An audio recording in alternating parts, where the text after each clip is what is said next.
लो भाई, हरियाणा मुख्यमंत्री श्री नायब सिंह सैनी जी की लाइव बड़ी घोषणा। मुख्यमंत्री श्री नायब सिंह सैनी जी ने लाइव आकर सारे प्रदेशवासियों के लिए, चाहे वो बीपीएल कार्ड धारक हो या बगैर बीपीएल, भाई सभी के लिए कर दी योजनाओं की बरसातें।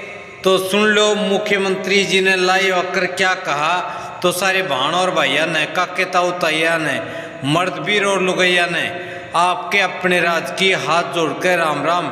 साथियों, जान लो मुख्यमंत्री जी की लाइव अपडेट जो इस प्रकार से है।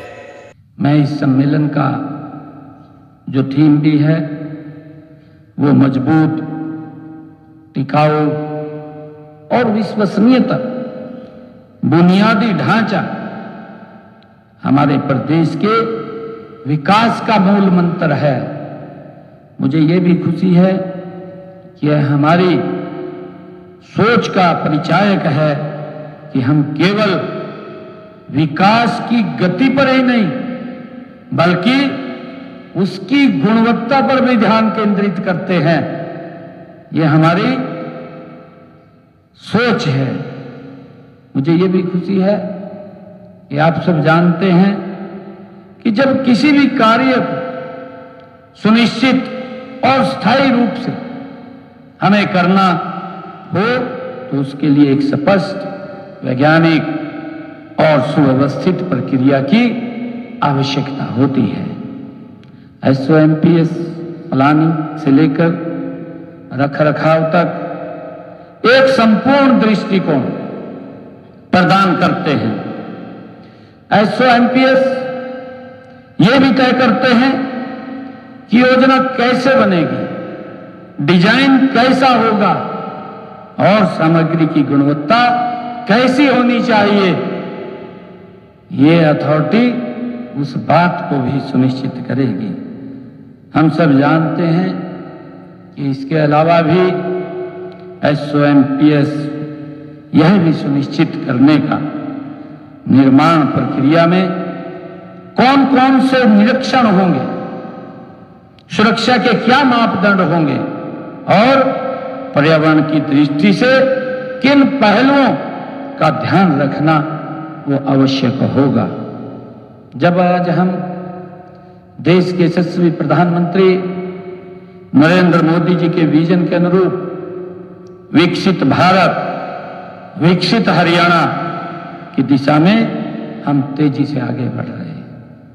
हम देख भी रहे हैं पिछले 10 वर्षों के अंदर कितनी गति से काम हुआ है और उसकी क्वालिटी, उसकी गुणवत्ता को बनाए रखना वो इस टीम के हाथ में है, हम सब के हाथ में है।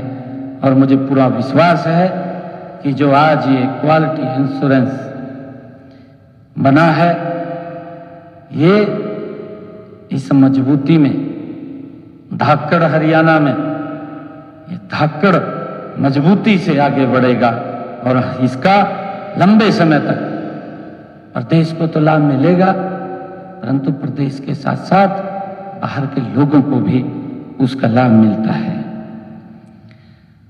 तब यह भी अनिवार्य हो जाता है कि हमारे विकास कार्यों की गति न केवल तेज हो बल्कि टिकाऊ और भरोसेमंद भी होनी चाहिए, विश्वास होना चाहिए। केवल तेज गति से निर्माण करना ही पर्याप्त नहीं है।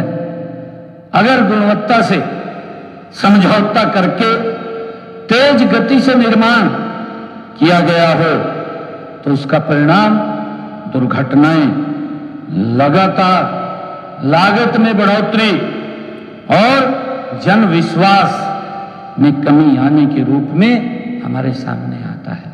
हम सब देखते हैं आज जब हम देश की बुनियादी ढांचा परियोजनाओं की ओर देखते हैं तो हमें एक चिंताजनक तस्वीर दिखाई देती है।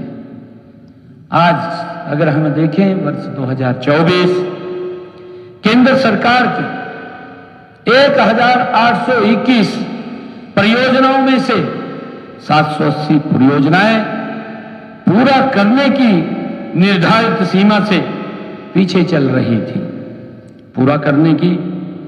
इसमें इसकी लागत 4,80,000 करोड़ रुपए अधिक हो गई, क्योंकि जब काम धीरे चलता है, स्लो चलता है, देखिए हम मानते हैं उसकी क्वालिटी भी कमजोर होती है और क्वालिटी के साथ साथ उसके ऊपर एक्सपेंडिचर भी ज्यादा होता है, उसका खर्चा भी बढ़ जाता है।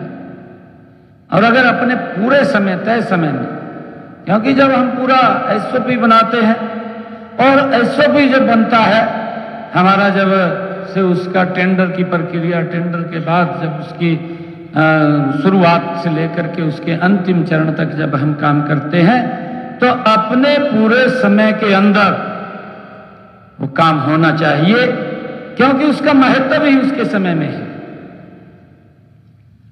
अगर हम कोई निर्माण कार्य में लगे हुए हैं, हमें आवश्यकता है कि 1 साल में ये पूरा बनकर के तैयार हो जाएगा, उसमें लगते हैं 5 साल, ये 5 साल में तैयार हो रहा है। हमारी टाइम लाइन 1 साल की है और वो 5 साल में तैयार हो रहा है, तो उसका महत्व भी खत्म हो जाएगा। जो महत्व उसका 1 साल का है वो 5 साल में महत्व नहीं बचेगा, वो भी खत्म हो जाएगा। और जैसा मैंने कहा है कि उसका एक्सपेंडिचर भी बढ़ेगा, उसकी लागत भी बढ़ जाएगी और लागत का भी नुकसान होगा, उसकी क्वालिटी का भी नुकसान हो जाएगा। हमें इस बात को भी सुनिश्चित करना होगा कि हमने अपने टाइम लाइन के अंदर हर उस निर्माण कार्य को पूरा करना है जिसके ऊपर हमारी नजर है, जिस काम के जो काम हमारे हाथ में है, हमने उसके ऊपर पूरी नजर लगा करके रखनी चाहिए। यह पूरे देश की जीडीपी का लगभग 1.6% ये बनता है, जो 4,80,000 करोड़ रुपया अलग से खर्च किया गया। ये कहीं और किसी निर्माण कार्य में भी खर्च हो सकता था, जिसका अलग से लोगों को लाभ मिल सकता था, परंतु हमारी टाइम लाइन के कारण हमारा काम आगे बढ़ा। उसके कारण से जो मैंने आप लोगों को बताया कि 780 ऐसी परियोजनाएं थी जिनके ऊपर 4,80,000 करोड़ रुपया ज्यादा खर्च करना पड़ा।